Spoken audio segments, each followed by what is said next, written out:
নাস্তিক্যবাদের slogan. দ্বিতীয় পর্যায়ে একটা টার্গেট করলো, কোরআনের আয়াত থাকবে কিন্তু কোরআনের ব্যাখ্যা উঠায় দেওয়া লাগবে। এজন্য তারা সিস্টেম জারি করলো যে কোরআনের আয়াত থাকবে কিন্তু নতুন যুগের তাফসির আসবে, নতুন যুগের তাফসির হবে। এই স্লোগান মুসলমানদের সন্তানদের মুখ থেকে, আমির হামজাদের মতো বক্তাদের মুখ থেকে যদি বের করা যায় তাহলে কোরআন শরীফকে ধ্বংস করা সম্ভব। এখন আমির হামজাদের বক্তা এরা তো স্কুল কলেজ ইউনিভার্সিটিতে ভার্সিটির মাল, তো বুঝেন নাই, এরা তো ভার্সিটির মাল, কোরআন হাদিস তো পড়ে নাই। এখন ইহুদি খ্রিস্টানরা যেই কথা ডাক্তার মতিউর রহমানের মাধ্যমে শিখাইছে, বক্তা এখন এই কথাই বলে। তিনি গত কয়েকদিন আগে চরমনার পীর সাহেবরে নিয়ে অনেক কথা বলেছেন। তিনি আবার দাবি করেছেন কোরআন শরীফের নাসেখ মানসুখের কায়দা নাই। আবার তিনি বলেছেন কোরআন শরীফের মধ্যে কোনো আয়াত এমন নাই যে কবিরা গুনাহ করনেওয়ালারা জাহান্নাম থেকে বের হতে পারবে, এমন কোন আয়াত কোরআন শরীফে নাই। তোমার মতো টাটকা গন্ড মূর্খ বাংলাদেশেও নাই।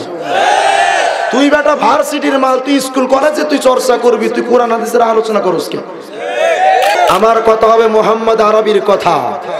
আমার কথা যদি তোমার পছন্দ না হয় অগ্রিম আপনাকে সালাম, আপনি আসতে পারেন, আপনার মতো শ্রোতা আমার দরকার নাই। তবে মনে রাখবেন, আমার আলোচনার মাঝখানে যদি কেউ ভুল ধইরা ঝামেলা করার চেষ্টা করেন, হয়তো এই এলাকায় আমার আপন বলে রক্তের সম্পর্ক কেউ নয়, কেউ নাই, কিন্তু প্রত্যেকটা মুসলমান আমার মুসলিম ভাই। আপনি যদি মাহফিলের মধ্যে ঝামেলা পাকানোর চেষ্টা করেন, আপনি যেমন ঝামেলা করতে পারেন, আমিও কিন্তু দাঁত ভাঙ্গা জবাব দিতে জানি। এমন শিক্ষা পাবেন যে হুজুরদের সামনে কথা বলার সাহস জীবনে পাবেন না। এজন্য অগ্রিম আপনাকে সতর্ক করে রাখলাম, অযথা নিজে অপমান হওয়ার কোনো চেষ্টা করবেন না। ফারুক আয়াম টিভি, ফারুক আয়াম টিভি, হক্কানি ওলামাদের আগামীর পথ চলা। মুআজ্জাজ হাজিরিন, ধর্মপ্রাণ মুসলমান ভাইরা, পর্দার অন্তরালে অবস্থানরত আমার দিনদার মা ও বোনেরা, মহান আল্লাহ তাআলার আলিশান দরবারে লাখ কোটি শুকর গুজার হচ্ছি যে মহান মালিকের দরবারে অন্তরের অন্তঃস্থল থেকে, অন্তগহীন থেকে, হৃদয়ের স্পন্দন থেকে প্রাণ খোলে মুহাব্বতের সাথে গলা ছেড়ে আওয়াজ করে সকলে পড়ি আলহামদুলিল্লাহ। আমাদেরকে এখানে আসার তৌফিক দিয়েছেন কে? আমাদেরকে জীবন্ত রাখেন কে? মৃত্যু দান করেন কে? ফাঁসিতে ঝুলানোর আগে প্রাণ ভিক্ষা দেওয়ার মালিক কে? রাষ্ট্রপতি। রাষ্ট্রপতি যদি প্রাণ ভিক্ষা দিতে পারতেন তাহলে রাষ্ট্রপতি জিল্লুর রহমান মারা গেছেন কে? কথা কয় না। প্রাণ ভিক্ষা দেওয়ার মালিক কে? সম্মান অপমানের মালিক কে? রিজিক দেনেওয়ালা কে? সন্তান দেনেওয়ালা খাজা বাবা, আটরশি চন্দ্রপাড়া, দেওয়ানবাগি জেঙ্গা বাবা, ল্যাংটা বাবা, বিড়ি বাবা। সন্তান দেওয়ার মালিক কে? সাত তবক জমিন আসমানের একচ্ছত্র মালিক একমাত্র কে? আর আওয়াজ করে বলেন কে? আল্লাহ তাআলা অত্যন্ত মহব্বত করে এখানে এনেছেন, খুব দামি একটি জায়গা। শুরুতে আমি আমার ওজোর খাইটা করে নিচ্ছি। আজকে আসরের পর থেকে মাথার ভিতরে টাল খাচ্ছে, টাল কখন জানি পড়ে যাই বলতে পারি না। দ্বিতীয় নাম্বার, গলার অবস্থা খুব খারাপ, মানে এত খারাপ এটা বলতে পারবো না। প্রতিদিন দুইটা তিনটা, আগামীকাল তিনটা মাহফিল, এর পরের দিনও দুইটা, আজকেও দুইটা একটা করে আসছে। আলহামদুলিল্লাহ। আমরা মাহফিল পাওয়ার ধান্দায় জনগণের মতো ফতুয়া দেই না। পাবলিককে খুশি করার জন্য, মহিলাদের মুখ খোলার জন্য আমরা ফতুয়া দিয়া পাবলিক খুশি করি না। আমরা আল্লাহর জন্য কথা বলি। মাহফিলের ব্যবস্থা করে দিবেন কে? আরো জোরে বলেন কে? আমি বেশি আওয়াজ দিয়ে কথা বলতে পারবো না, তবে আপনাদের কণ্ঠে আওয়াজ থাকতে হবে। পারবেন তো? আমি অত্যন্ত খুশি হয়েছি, বেলায়েত ভাই আমার আগে যে বক্তব্য দিয়েছেন, তিনি একটা কথা বলছেন, আপনারা খেয়াল করছেন কিনা জানি না। তিনি বলেছেন যে বিভিন্ন মাহফিলে কিছু বিভ্রান্তিকর কথা ছড়িয়ে দেওয়া হচ্ছে। কত সত্য না মিথ্যা? এদের ব্যাপারে উনি আমাকে সতর্ক করার জন্য আমাদের সতর্ক থাকতে বলেছেন। খুব ধন্যবাদ জানাই, আন্তরিক মোবারকবাদ। আসলে নেতাদের জবান থেকে এমন কথা হওয়া উচিত। ওনারা যেমন সমাজকে ঠিক করবেন দুর্নীতিবাজদের থেকে, ইসলামকেও তেমন হেফাজত করার চেষ্টা করবেন বক্তারূপী জানোয়ারদের থেকে। কিন্তু সৌরভ ভাই আছেন, সৌরভ ভাই কোথায়? উনি ওনাকে একটু উপরে নিয়ে আসেন না, উপরে আসেন, উপরে আসেন। পাটোয়ারি ভাই একটা কথা বলছেন যে আমরা ইসলামের ভেতরে যারা আছি আমাদের পারস্পরিক সম্পর্কটা বজায় রেখে ইসলামকে কিভাবে সামনে আগানো যায়। ওনাকেও ধন্যবাদ জানাই। তবে ওনার কথার সাথে এখানে আমার একটু কথা আছে, আর আজকে আলোচনা আমি ওই সম্পর্কে করব। কসম আল্লাহর, সৌরভ পাটোয়ারি ভাইয়ের বিরুদ্ধে আলোচনা নয়। উনি সাধারণ মানুষ হিসেবে উনি যেটা বলেছেন অত্যন্ত পছন্দনীয় কথা। কারণ সাধারণ মানুষের কথা এমন হওয়া উচিত যে হুজুররা ঠিক থাক, আমরা ভালো থাকি। কথা কয় না কেন? কিন্তু হুজুররা যদি ঝগড়া লাগায় ওনাদের খারাপ লাগবেই। তবে উনাকেও জানা দরকার, আপনাদেরও জানা দরকার, সব হুজুর নয়, সব আলেম নয়, সব বক্তা নয়, সব টুপিয়ার পাগলিওয়ালা হলেও মদিনার আশিক রাসূল নয়। যদি টুপিয়ার দাড়িওয়ালারা হুজুর হইতো দেওয়ানবাগি আগে বড় হুজুর হতো। কথা কয় না কেন? কিন্তু দেওয়ানবাগির কাছে ইসলাম থাকা দূরের কথা, বুড়ি একটা আল্লাহ দিছে মনে হয় যেন লক্ষ্মীপুর জেলার বুড়ির ভেতর। এজন্য আমি আপনাদের কাছে আলোচনা করব হক বাতিলের পরিচয়। হক কারা, বাতিল কারা, জান্নাতের পথিক কারা, জাহান্নামের পথিক কারা। সাধারণ পাবলিক আজকে এই হক এবং বাতিলের পার্থক্য না জানার কারণে ঠুসঠাস ইংলিশ কইলে হের পেছনে দৌড়ায়। মোহতারাম হাজিরিন, আমি জানি, অগ্রিম আপনাদেরকে বলে নিচ্ছে আমার বয়ান আপনাদের সবার ভালো লাগবে না, এটা আমি জানি। এবং আমি এটা মাথায় রেখেই বয়ান করি যে আমার বয়ান সবার কাছে পছন্দ হবেও না। তবে ভাই, আপনারা খুশি করার জন্য তো আমি বয়ান করবও না। আপনি খুশি থাকলেও কি আর না থাকলেও কি, আমার কোনো সমস্যা আছে? আপনার ব্যক্তিগত ব্যাপার, আপনি খুশি হন বা না খুশি হন। কিন্তু এতটুকু মনে রাখবেন, যদি কারো সাপে কামড়ায় মিষ্টি কিন্তু তার কাছে মিষ্টি লাগে না। যদি কারো ঈমানের দিক দিয়ে কেউ রোগী হন তাহলে আমার আলোচনা আপনার কাছে ভালো লাগবে না, এটা আমি ভালো করেই জানি। তবে রোগীদের কাছে কোনটা ভালো কোনটা খারাপ এটা তো আমি ঠিক করার জন্য আসি নাই।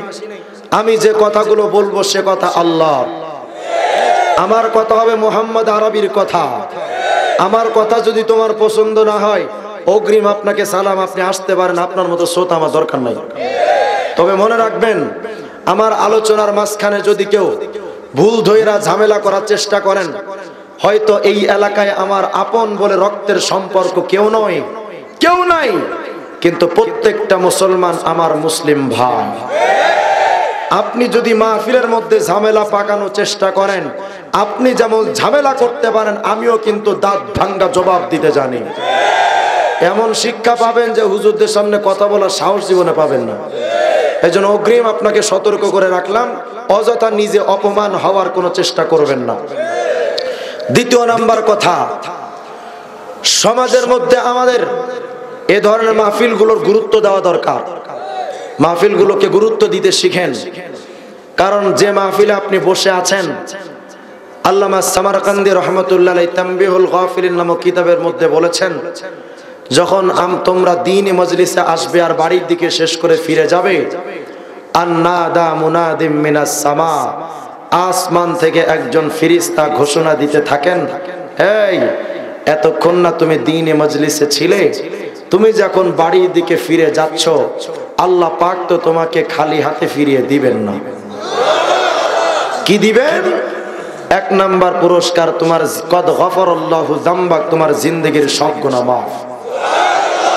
দ্বিতীয় নাম্বার কদ বাদদালাল্লাহু সাইয়্যাতিক, তোমার ছোট বড় গুনাহগুলো আল্লাহ তাআলা সব মাফ কইরা ওই পরিমাণ সওয়াব দিয়া তোমার আমলনামাটা আল্লাহ তাআলা ভরপুর করে দিয়েছেন। অতএব খুশি না বেজার? থাকবেন না ভাগবেন? কারা কারা ভাগবেন চিৎকার দিয়ে আল্লাহু আকবার বলেন। আচ্ছা কারা কারা ভাগবেন হাত উঠান, দ্রুত হাত উঠান। আল্লাহ পাক আমাদের জজবাতি ইমানিকে কবুল করেন। আর জোরে করেন আমিন। মুহতারাম হাজিরিন, পবিত্র কালামে পাক থেকে একটা আয়াত আমি আপনাদের সামনে তেলাওয়াত করেছি। আমার মূল আলোচ্য বিষয় ইসলামের রূপ ধারণ করে যারা ইসলামকে সমাজ থেকে উঠায় দিতে চায় তাদের মুখোশ উন্মোচন করা। এ সম্পর্কে আমি প্রথমে আপনাদেরকে জানিয়ে দিতে চাই। অনেকে বলবেন যে হুজুর আপনারা তো হুজুরা গীবত করেন, এক হুজুর আর এক হুজুরের বিরোধিতা করেন। আপনার ফেসবুক জুড়ে দেখলে শুধু দেখে গীবত আর গীবত, গীবত আর গীবত। জনপ্রিয়তার ধান্দা আমরাও করতে পারি যদি আমরা হক বাতিলের পার্থক্য না করে সবার পক্ষে যদি স্লোগান দিতাম, জনপ্রিয়তা আমাদের কম হতো না। কিন্তু আমি আমার জনপ্রিয়তার ধান্দায় আমার ইসলামকে বিসর্জন দিতে পারি না। অনেকেই বলেন যে আপনারা হুজুররা গীবত করেন কেন? আরে বেটা, এই এলাকায় যদি চোর ঢুকে, মসজিদের মুয়াজ্জিন মাইক নিয়ে বলে না চোর আসছে, চোর চোর বলবে কিনা? আচ্ছা এটা কি গীবত? কি কই গীবত না? আপনি চোরের বিরুদ্ধে কইলেন না, এটা গীবত না? যদি সম্পদ চোরদের ব্যাপারে মানুষকে সতর্ক করলে ওইটাকে গীবত না বলা যায়, ইসলামের চোর যারা, ইসলামের ভেতরে যারা ইসলামের আকীদা তাহজিব তামাদ্দুনকে যারা চুরি করতে চায়, ইসলামের ভেতরে চোরদের ব্যাপারে বলা এটাও গীবত না। আপনারা হয়তো বলতে পারেন আপনারা তো তাদের সাথে আপনারা আলোচনা কইরা সমাধান করতে পারেন, তারা তো যখন বিভ্রান্তি ছড়ায় আমাদের সাথে তারা তো গোপনে বৈশা বিভ্রান্তিগুলো ছড়াতে পারত। ফিতনা যেভাবে জবাব সেভাবে হবে, কথা কয় না কেন? আপনারা প্রশ্ন করতে পারেন আপনারা আলেম উলামার বিরোধিতা করেন কেন? কসম আল্লাহর, আমরা আলেমদের বিরোধিতা করি না যারা পর্দাকে সমাজ থেকে উঠানোর ষড়যন্ত্র চালায়, যারা সমাজ থেকে নবীর সুন্নাতে মুআক্কাদা উৎখাত করার জন্য ফতোয়া জারি করে।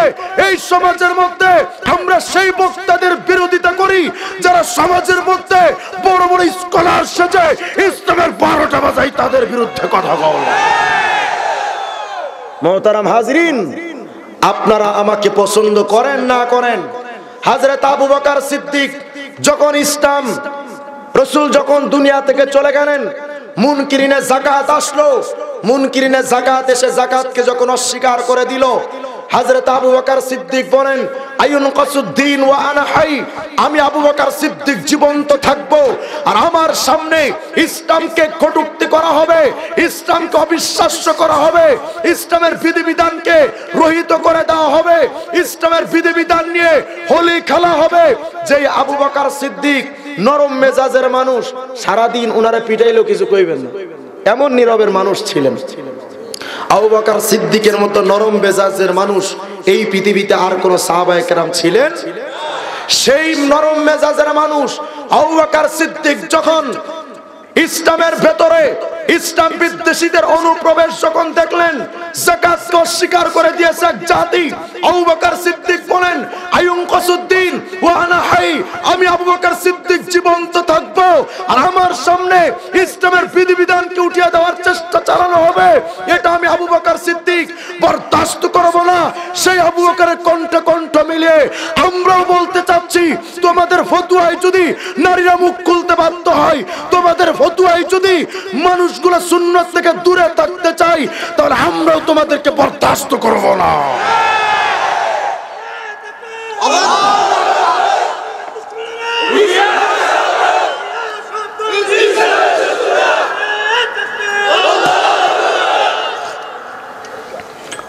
ইসলামের যে বিষয়গুলো চূড়ান্ত হয়ে গেছে, ওই বিষয়গুলো নিয়ে তুমি ব্যক্তিগত রায় প্রদান করবা। তুমি কি ইমাম হয়ে গেছো যে এই পক্ষ একটা আছে এই পক্ষ একটা আছে, আমার মতে এটা? বাপ রে বাপ, কত বড় ফকি হয়ে গেছে উনি। চিন্তা করা দরকার। আদার ব্যাপারে জাহাজের খবর লয়। হযরত আলী রাদিয়াল্লাহু তাআলা আনহু নবীজি বললেন, ইয়া আলী, তোমার জন্য মেয়েদের প্রথম নজর যদি তার প্রতি পড়ে যায়, প্রথম নজর যদি কোনো মেয়ের উপরে পড়ে যায়, সেটা তোমার জন্য ক্ষমা। ওয়ালাইসাত লাকাল আখিরা, দ্বিতীয়বার তুমি নারীর দিকে তাকাতে পারবে না। মেয়েদের মুখ খোলার ব্যাপারে ফতোয়া জারি করে দিয়েছেন। কি ফতোয়া? মেয়েদের মুখ খোলা যায়। দলিল কি? হযরত আসমা বিনতে আবি বকর, একটু ভালো করে খেয়াল করেন, এরা ষড়যন্ত্র কেন করে আমি সেদিকে যাচ্ছি, আগে স্পষ্ট ব্যাপারগুলো শুনে রাখেন। বক্তা সাহেবের কাছে প্রমাণ চাওয়া হলো নারীরা মুখ খুলতে পারবে, দলিল কি? তিনি দলিল দিলেন আসমা বিনতে আবি বকর, যিনি আয়েশা সিদ্দিকার ছোট বোন, আবু বকর সিদ্দিকের মেয়ে, নবীজির শালিকা আসমা বিনতে আবি বকর, তিনি নবীজির কাছে আসলেন মুখ হাত খোলা নিয়ে। আল্লাহ রাসূল ফাআরাজান নবী তার থেকে চেহারাটাকে ঘুরিয়ে নিলেন। আয়েশা সিদ্দিকার সামনে আসমা বিনতে আবি বকরকে নবীজি বললেন, আসমা, এখন থেকে তুমি আর এভাবে আসবে না। ইদা বালাগাতিল মাহিজা, যখন কোনো নারী, কোনো মেয়ে প্রাপ্তবয়স্ক হয়ে যায়, তখন তার এই ইলা হাদা ওয়া ইলা হাদা, অর্থাৎ মুখ আর হাত, এই দুইটা খোলা ব্যতীত আর সব অঙ্গ ঢাকে দুইটা খোলা জায়েজ। আসমা বিনতে আবি বকরের হাদিস। তাহলে আসমা বিনতে আবি বকর যখন এই হাদিসটা যখন আয়েশা সিদ্দিকা বর্ণনা করলেন, নবীজি যখন বললেন, তখন চেহারাটা খোলা জায়েজ, স্বাভাবিক ব্যাপার। আরে কথা কয় না কেন? কিন্তু বক্তা সাহেব এই জিনিসটা দেখলেন না যে হাদিসটার ব্যাপারে কি সমস্যা আছে নাকি পুরা সহি হাদিস। বক্তা সাহেবের এটা দেখার সুযোগ হলো না। এই হাদিসের ভেতরে যদি আপনি তালাশ করেন, এই হাদিসটাকে যদি আপনি জাস্টিফাই করেন, যদি সার্চ করেন, তাহলে দেখবেন এই হাদিসটা যিনি বয়ান করেছেন তার নাম আয়েশা সিদ্দিকা। আয়েশা সিদ্দিকা থেকে সরাসরি বয়ান করতেছেন যিনি, তার নাম খালেদ, অর্থাৎ খালেদ বলতেছেন আয়েশা সিদ্দিকা বয়ান করেছেন যে মুখ আর হাত খোলা, এটার ব্যাপারে নবী বলেছেন। কিন্তু বাস্তবতা হলো যেই খালেদ আয়েশা থেকে হাদিসটা বয়ান করেছেন, আয়েশা এবং খালেদ রহমতুল্লাহ আলাইহি উভয়ের মধ্যে জীবনে কোনোদিন সাক্ষাৎ হয়নি। আমার কথা বুঝেন না আপনারা? আয়েশা সিদ্দিকার সাথে খালেদ রহমতুল্লাহ আলাইহি জীবনে কোনোদিন দেখা সাক্ষাৎ হয় নাই। তো দেখা সাক্ষাৎ যদি না হয়, তিনি খালেদ আয়েশা রাদিয়াল্লাহু তাআলা আনহা থেকে হাদিসটা কিভাবে বয়ান করলেন? আমার কথা বুঝছেন আপনারা? উনার থেকে আমি একটা বিষয় বয়ান করব বা বর্ণনা করব, আপনাদের বলবো যে উনি এই কথাটা বলছেন, সরাসরি শুনতে হবে না আমার। কিন্তু আমি যদি ওনার দেখা সাক্ষাৎ না পাই, তাহলে নিশ্চয় একজন মধ্যস্থর মাধ্যমে তো আমাকে শুনতে হবে। তো মধ্যস্থটা কই? যদি আমার মাঝখানে সেই ব্যক্তি না থাকেন, আপনি যদি আমার কাছে প্রমাণ চান যে আপনি যে তার থেকে কথাটা শুনছেন, প্রমাণ কি, তখন তো আমার আবুল হওয়া ছাড়া কোনো উপায় আছে? খালেদ রহমতুল্লাহ জীবনে কোনোদিন আয়েশা সিদ্দিকাকে পান নাই, সরাসরি দেখা সাক্ষাৎ হয় নাই। আয়েশা সিদ্দিকার কাছ থেকে হাদিসটা উনি কেমনে বয়ান করলেন? তাহলে বোঝা গেল হাদিসটা মুরসাল, হাদিসটার মধ্যে ঝামেলা, সেটা সহি হাদিস নয়। কথা কয় না কেন? এই জন্য ইবনে বাজ রাহিমাহুল্লাহ তিনি বলেছেন, হাদা হাদিসুন যঈফুন জিদ্দা, অত্যন্ত দুর্বল হাদিস এটা। তাহলে বক্তা সাহেব যে হাদিসটা দিয়ে দলিল দিলেন, অত্যন্ত দুর্বল হাদিস। পক্ষান্তরে ওই আসমা বিনতে আবি বকর থেকে আরেকটি হাদিস বর্ণিত হয়েছে, যেই হাদিসটার ব্যাপারে নাসিরউদ্দিন আলবানী বলেছেন সহিহ হাদিস, ইবনে বাজ বলেছেন সহিহ হাদিস, সমস্ত মুহাদ্দিসিনে কেরাম বলেছেন সহিহ হাদিস। আসমা বিনতে আবি বকর বলেন, নুগাত্তি উজুহানা মিনার রিজাল, পুরুষের থেকে আমাদের চেহারাকে ঢেকে রাখতাম আমরা। তাহলে সহিহ হাদিসের মধ্যে চেহারা খোলা জায়েজের কথা পাওয়া যায়। সহিহ হাদিসের ভেতরে বলছে যে মেয়েদের হযরত আসমা বিনতে আবি বকর সহিহ হাদিসের মধ্যে বলছে আসমা মুখটা ঢেকে রাখতেন। আপনি সহিহটা মানবেন না জয়ীফটা মানবেন? আপনারা জয়ীফ বক্তাদের পেছনে দৌড়ান কেন? এখন প্রশ্ন করবেন যে হুজুর এটা উনি কেন ফতোয়া দিলেন? তাহলে এখন চলুন আমরা এদের পূর্বপুরুষের কাছে ফিরে যাই। এরা কারা? এদের ইতিহাস কোথায়? এদের গোড়াপত্তন কোথায়? এদের ইসলামরা কারা শিখিয়েছে? সেই অতীতে আমরা যদি একটু ফিরে যাই, বেশি দূর যাওয়ার দরকার নাই। ওলামা হযরত দুই পাশে আমার কাছে আছেন, সামনে পেছনে ওলামা হযরত আছেন। আমি যদি কোনো ভুল করে থাকি, আমি রাজি আছি। আমি ভুল করলে আমাকে স্টেজ থেকে আপনারা নামায় দিবেন। আমি স্বীকার করতে রাজি আছি আমার ভুলটা। আমার ভেতরে অহংকার নাই যে আমি ভুল কইরা ভুলের উপর আবার দলিল পেশ করব। এত বড় বেয়াদব আমি না। অতএব আমি যদি কোনো ভুল করে থাকি ওলামা হযরত আমাকে শুধরে দিবেন। এখান থেকে মাত্র 300 বছর আগে, 250 বছর আগে আমরা একটু পেছনে ফিরে যাই। এরা কারা, এদের ইতিহাস যদি আপনাদেরকে বলি তাহলে আমরা চলুন প্রথম কলিকাতা আলিয়া মাদ্রাসার ইতিহাস পড়ি। কলিকাতা আলিয়া মাদ্রাসার ইতিহাস যদি পড়েন তাহলে আপনি এই ইতিহাসটা খুঁজে পাবেন। বেশি দূরে যাওয়ার দরকার নাই। অ্যান্ড্রয়েড মোবাইল এমন কোন মানুষ নাই মনে হয় যার কাছে নাই। সবার কাছে কম বেশি টাচ মোবাইল আছে।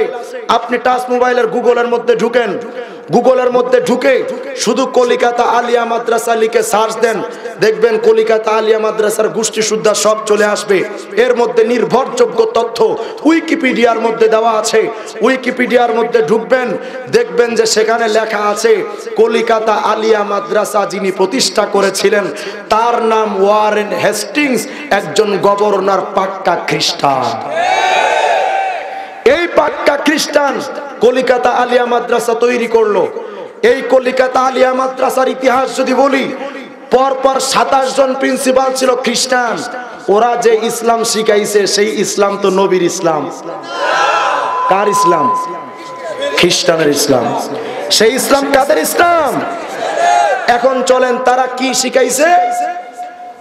মুসলমানদের ভেতর থেকে ইসলামকে ধূলিসাৎ করার জন্য মোটামুটি 4টা ধাপে আমার উপমহাদেশে কাজ চালায়।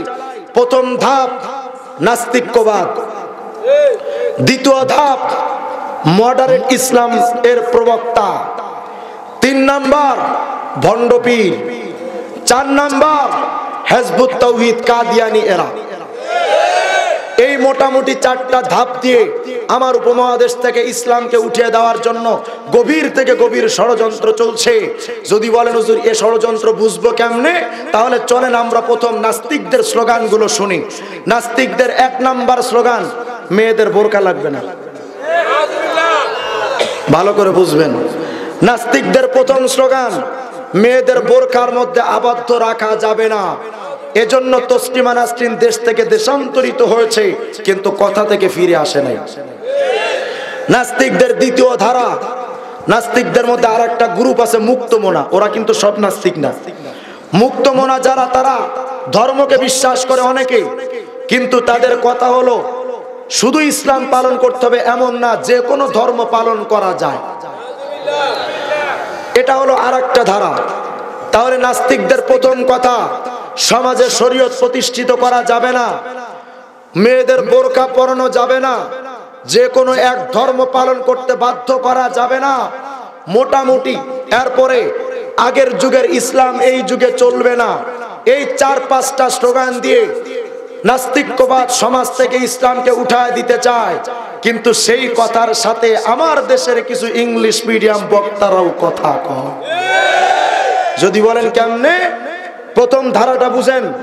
ইহুদি খ্রিস্টানের প্রথম ধারা সবার ঊর্ধ্বে মানবতা। এটা নাস্তিক্যবাদের প্রথম স্লোগান, সবার ঊর্ধ্বে মানবতা। অর্থাৎ তাদের কথা হলো ধর্ম পরে, আগে মানবতা। মানবতার উপরে ধর্ম না, ধর্মের উপরে মানবতা। মুসলমান বলেন ধর্ম আগে না মানবতা আগে? আবার বলেন। নাস্তিক্যবাদের স্লোগান ধর্ম পরে মানবতা আগে। এই একই কথার সাথে কথার স্লোগান দিয়েছে যারা, তাদের নাম হলো হিজবুত তাওহীদ বাইজিদ খান পন্নীর সদস্যরা। তারা একটা বই লিখেছে সবার ঊর্ধ্বে মানবতা, একটা বই তাদের নাম আছে। তাদের কথা হলো সবার ঊর্ধ্বে মানবতা। এই স্লোগান নাস্তিক্যবাদের স্লোগান। দ্বিতীয় নাম্বার নাস্তিক্যবাদের স্লোগান, তারা বলে শরীয়ত প্রতিষ্ঠিত করা যাবে না, ইসলাম প্রতিষ্ঠা করা যাবে না। ইসলাম আগের যুগের ধর্ম, ওটা এই যুগে চলে না। আমার বাংলাদেশের একজন কুখ্যাত কুলাঙ্গার এমপি রাশেদ খান মেনন আমার বাংলাদেশে দাঁড়িয়ে, আমার বাংলাদেশে বসবাস করে রাশেদ খান মেনন ফতোয়া জারি করে সৌদি আরবের সংস্কৃতি বাংলাদেশে চলতে দেওয়া যায় না। ও রাশেদ খান মেনন, সৌদি আরবের সংস্কৃতি যদি আমার বাংলাদেশে চলতে না দেওয়া যায়, তোমার রাজনীতি সমাজতান্ত্রিক রাজনীতি, রাশিয়ার রাজনীতি, তোমার রাজনীতি ভিন্ন দেশের রাজনীতি হওয়ার কারণে তোমার রাজনীতির মুখে জুতা পিটা করা দরকার।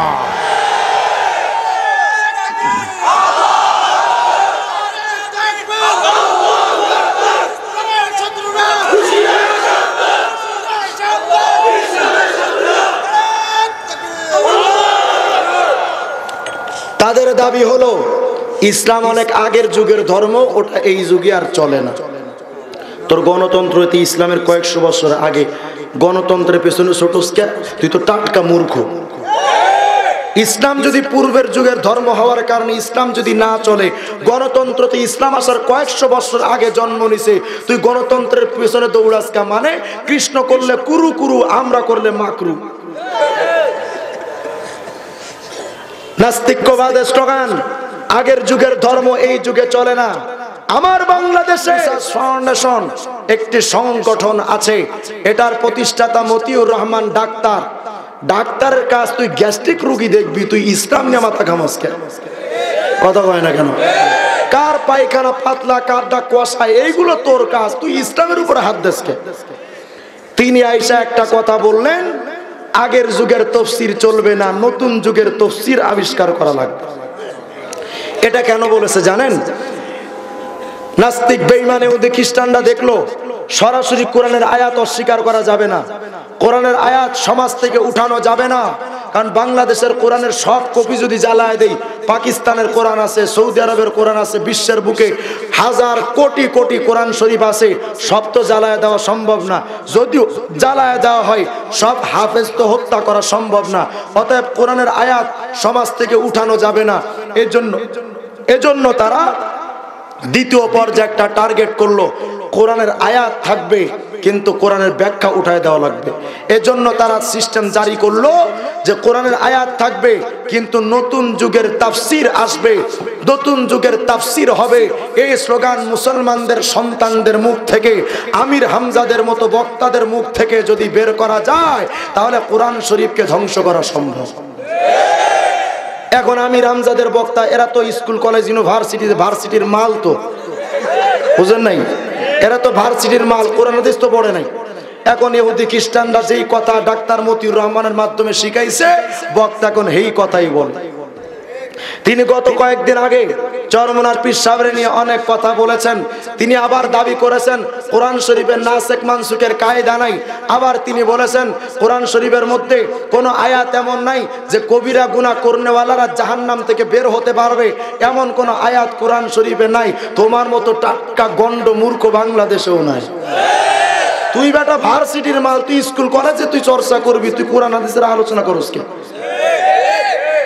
আমরা ওপেন চ্যালেঞ্জ জানাচ্ছি, যদি তোমাদের ক্ষমতা থাকে, তোমাদের কিউআরএফ, কুরআন রিসার্চ ফাউন্ডেশন, তোমাদের মওদুদিবাদ, এগুলো সত্য প্রমাণ যদি করার মতো হিম্মত থাকে, একবার শুধু আমাদের চ্যালেঞ্জকে গ্রহণ করে দেখো। কোথায় আসবেন, আমাদের কোথায় যেতে বলবেন সেখানে যাবো আমরা। তারা আজকে সমাজের মধ্যে এই বিশৃঙ্খলাগুলো চালালো। তারা দাবি করতেছে আগের যুগের তাফসির এখন চলে না, নতুন যুগের তাফসির আনা লাগবে।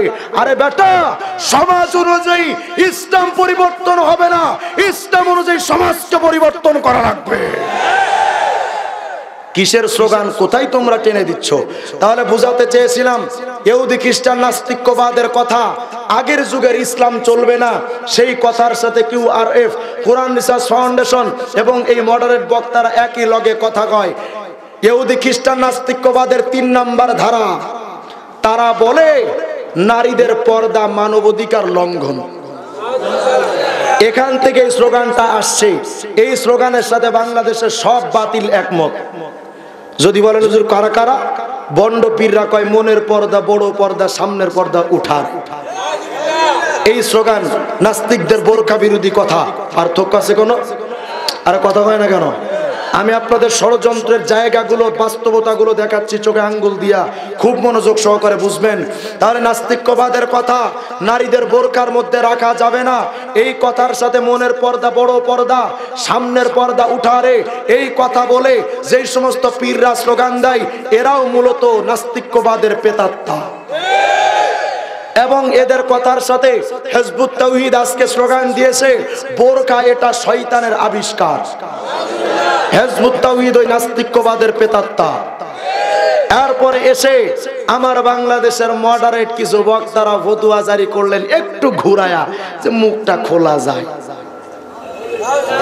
এইটা হলো সবচেয়ে বড় মুনাফিক। এদের মাধ্যমে সমাজে সবচেয়ে ইসলামের ক্ষতি হয়েছে যারা উপরে উপরে বন্ড পীর না, উপরে উপরে নাস্তিক্যবাদ না, উপরে উপরে হিজবুত তাওহীদ না, আমাদের রূপ ধারণ করে গোপনে যারা সমাজ থেকে পরকা উঠাতে চায় ওদের চাইতে ইবলিসের প্রেতাত্মা হতে পারে না। মুসলমান ভাই, আমি আপনাকে সতর্ক করার জন্য বলছি, আমি চাই না আমরা আলাদা আলাদা হয়ে যাই, আমি চাই না আমাদের মধ্যে ছোটখাটো মতভেদ থাক, আমরা ছোট খাটো মতভেদ নিয়ে আমরা মারামারি করি না। অনেক পাবলিকের মধ্যে এখন ঝগড়া আছে, নবী নূরের তৈরি না মাটির তৈরি, আছে না নাই? এই ঝগড়া বাদ দেন, আল্লাহ নবীজিকে যা দিয়া বানাইছেন নবী তা দিয়া তৈরি। নবী গায়েব জানতেন না? জানতেন না। আল্লাহ নবীজিকে যতটুকু গায়েব জানাইছেন ততটুকু জানতেন, যতটুকু গায়েব জানান নাই ততটুকু জানতেন না। এই ছোটখাটো মতভেদ গুলো বাদ দেন।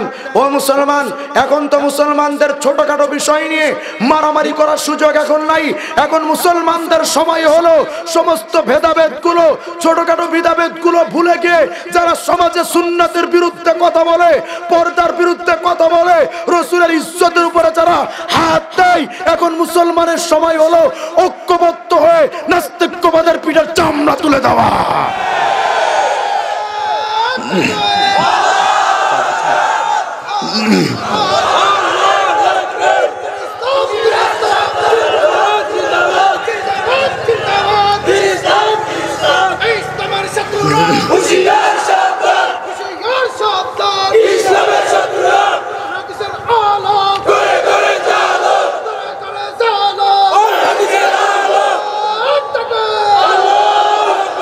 এখন আপনারা প্রশ্ন করতে পারেন, হুজুর আপনি তো সব হুজুরদের বিরোধিতা করলেন, থাকলো কারা?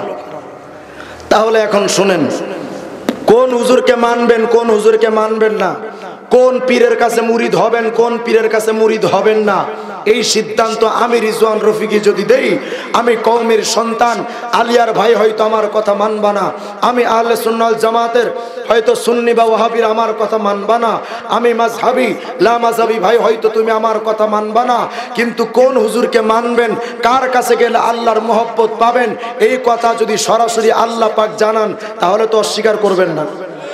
তাহলে আল্লাহর কাছে জিজ্ঞান, আল্লাহ আমরা চন্দ্রপাড়ার, আমরা আট্রসির, আমরা দেওয়ানবাগের, আমরা চরমনার, আমরা তবলিগের, আমরা কওমির, আমরা আলিয়ার, আল্লাহ আমরা সবাই তো তোমারে পাইতে চাই। মান্দারি বাজারের সমস্ত যুবক, সমস্ত মুসলমান একবার বলেন, আমাদের স্বপ্ন কাকে পাওয়া? আরো জোরে কোন কাকে? তাহলে আল্লাহকে পাওয়া যেহেতু আমাদের সবার টার্গেট, তাহলে আল্লাহর কাছে চলেন জিজ্ঞেস করি, আল্লাহ তোমাকে পাইতে চাই, আমরা যেই যেই দলের লোক হই না কেন, কিন্তু আল্লাহ আমরা যেখানেই যাই তোমার মহব্বত পাইতে চাই। তোমার মহব্বত কোথায়?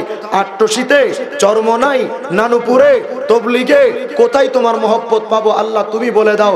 আল্লাহ পাক বলে, তোর চরমনা চিনি না, নানুপুর চিনি না, উজানি চিনি না, দেওয়ানবাগ চিনি না, আট্রসি চিনি না, এগুলো দেখার দরকার আমি আল্লাহর নাই। আমি আল্লাহ পাকের দেখার দরকার হলো, আমি আল্লাহর মহব্বত যদি পেতে চাও, কুল ইন কুনতুম তুহিব্বুনাল্লাহ ফাত্তাবিউনি, আমার মদিনাওয়ালার যদি মানো সুন্নাত, আমি আল্লাহর পাবা তোমরা মহব্বত। ফারুক আয়াম টিভি। ফারুক আয়াম টিভি, হক্কানি ওলামাদের আগামীর পথ চলা।